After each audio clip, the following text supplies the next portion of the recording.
இரண்டாம் உலகப் போரை சந்தித்து விட்டோம். மூன்றாம் உலகப் போர் நடந்துவிடுமோ என்ற அச்சத்தில் நாம் வாழ்ந்து கொண்டு இருக்கின்றோம்.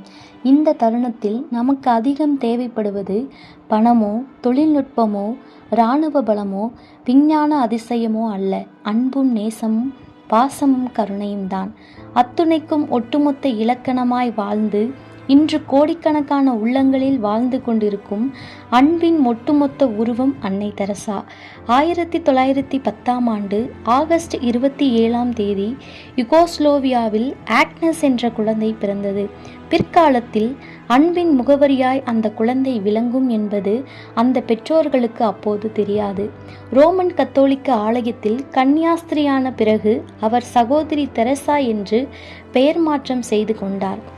1929 ஜனவரி 6 தனது 19ஆம் வயதில் கல்கத்தாவிற்கு காலடி வைத்தார் அன்னை தெரசா. அடுத்த 68 ஆண்டுகள் அந்த அன்னையின் கருணை மலையில் நனையும் பாக்கியத்தை பெற்றது இந்திய மண். சுமார் 17 ஆண்டுகள் லொரோட்டோ கன்னியர்கள் குழுவில் சேர்ந்து ஆசிரியராக பணியாற்றிய போது கல்கத்தாவின் நெருக்கமான தெருக்களில் வாழ்ந்தோரின் நிலையையும் ஆதரவின்றி மாண்போரின் நிலையையும் அன்னை மனதை மிகவும் உருக்க வைத்தது.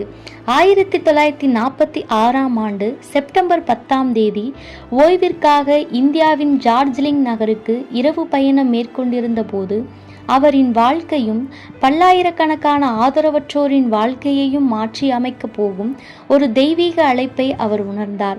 நலிந்தோருக்கும் நோயாளிகளுக்கும் உதவ கடவுளிடம் வந்த அழைப்பு என்று ஏற்றுக்கொண்டு லொரோட்டோ கன்னியர்கள் குழுவில் இருந்து அவர் விலகினார். கல்கத்தாவில் மிக ஏழ்மையான சேரிகளில் ஒன்றான மோட்சில் சேரிக்கு 1948 டிசம்பர் 27 வந்து சேர்ந்தார்.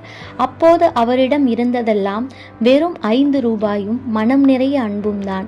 கடுமையான ஏழ்மையில் இருந்த அந்த ஏழைகள் மத்தியில் தமது அறப்பணியை தொடங்கிய அன்னை தெரசா 1950 மிஷனரி ஆஃப் சேரிட்டி என்ற அமைப்பை உருவாக்கினார்.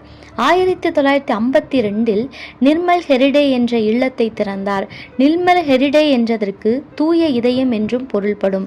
அந்த இல்லம்தான் பல்லாயிரம் கணக்கானோருக்கு அவர்களின் கடைசி காலத்தில் கருணை இல்லமாக செய்யப்பட்டது. கல்கத்தாவின் தெருக்களிலிருந்து உயிர் ஊசலாடிய நிலையில் காப்பாற்றப்பட்ட சுமார் 42,000 ஆண்கள், பெண்கள், சிறுவர்கள் அந்த இல்லத்திற்கு கொண்டு வரப்பட்டனர்.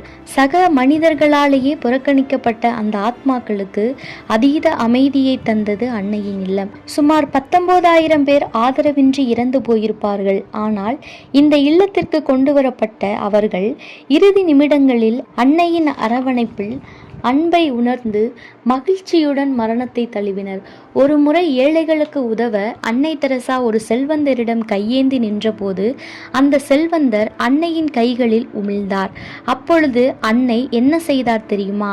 கைகளுக்குள் விழுந்த எச்சிலை கைகளுக்குள்ளேயே மூடிக்கொண்டு, இந்த எச்சில் எனக்கு போதும், என் ஏழைகளுக்கு ஏதாவது கொடுங்கள் என்றார். திக்குமுக்காடி போன அந்த செல்வந்தர் அன்னையின் கால்களில் விழுந்து கதறி அழுது வாரி வழங்கினார். 1953 ஒரு அனாதை இல்லத்தையும் 1957 தொழுநோயாளிகளுக்கான ஒரு இல்லத்தையும் தொடங்கி தனது பணியை அகலப்படுத்தினார் அன்னை தெரசா. பலர் அருவருத்து ஒதுக்கும் போது அன்னையும் அவரது சகோதரிகளும் தொழுநோயாளிகளின் ரணங்களுக்கும் உட்காயங்களுக்கும் மருந்திட்டு அவர்களுக்கு அன்பு என்னும் விருந்திட்டனர். ஆரம்பத்தில் 12 கன்னியர்களுடன் தொடங்கிய அவரது மிஷனரி ஆஃப் சேரிட்டி அமைப்பு தற்போது 500க்கும் மேற்பட்ட நிலையங்களாக விரிவடைந்து 132 நாடுகளில் இயங்கி வருகின்றன. தனது பணிக்கு விளம்பரம் தேடாத அன்னை தெரசாவை நோக்கி விருதுகளும் பட்டங்களும் படையெடுத்தன.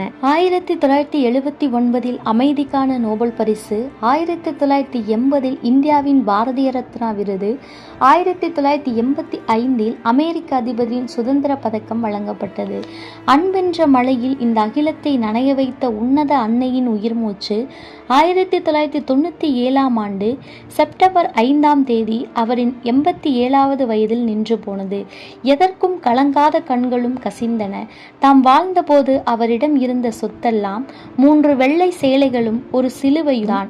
ஆனால் விலை மதிப்பற்ற அன்பை மட்டும் அவர் அமுத சுரபியாய் அள்ளி வழங்கினார். அதனால்தான் ஒரு கவிஞர் அன்னையை சாக்கடையோரம் சந்திக்கும் சாமரம் வீசும் பூமரம் என்று வர்ணித்தார்.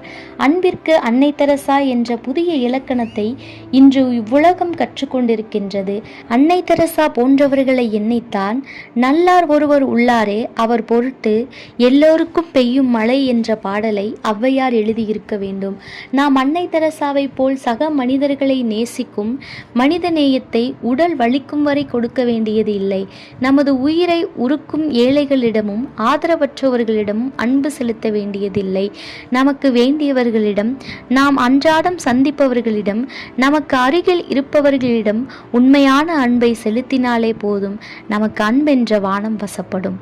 பாவமும் அக்கிரமமும் நிறைந்த மனிதனை வார்த்தைகளால் வர்ணிக்க முடியாத அன்புள்ளவனாய் மாற்றுவது கிறிஸ்துவின் அகாப்பே அன்பு மட்டுமே. அந்த கிறிஸ்துவின் மாசில்லாத அன்பை உணர்ந்து தானும் அவரை போல் அன்பு காட்டி கடுமையான மனிதர்களையும் கிறிஸ்துவின் அன்பால் கட்டி போட்ட அன்னை தெரசா நமக்கு ஒரு முன்னுதாரணம். இப்படிப்பட்ட தெய்வீக ஸ்பாவத்தால் நிறைந்து நாமும் இந்த உலகத்தில் ஒளி வீசுவோம். ஆமேன்.